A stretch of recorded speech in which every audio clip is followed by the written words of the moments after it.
சித்திரை வைகாசி ஆடி ஆவணி புரட்டாசி ஐப்பசி கார்த்திகை மாதிரி பங்குனி தமிழ் மாசத்துல நாங்க தாத்தா கேட்டேன் சார் 13 எதுவும் ட்ரை பண்ணலையா தாத்தாங்க காலாண்டவே மாசம் இல்லடா 30 மாசம் இல்லடா உண்மையிலே மலேசியா போயிட்டாரு மனுஷன் மட்டும் எங்க ஊர்ல இருந்திருந்தான்னு வச்சுக்கோங்க நடந்து உள்ளாட்சி தேர்தலில் நான் தான் பிரசிடென்ட் ஆயிருப்பேன்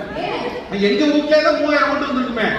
கணக்கு பாரு என் தாத்தாவோட பிறந்தது 60 எங்க அப்பாவோட பிறந்தது 30 இப்ப ஏன் கூட எப்படி ஒரு 10 15 இருக்கும் எனக்கு ஒரு 12 ஏப்ப அண்ணன் போஸ்டாவே வந்துடலாமா சொல்றேன் ஆனா இது ஒரு நகைச்சுவை பாருங்க எங்க தாத்தாவா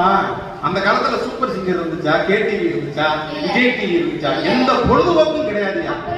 கிளவிதான் இருந்துச்சு அது ஒரு காலம்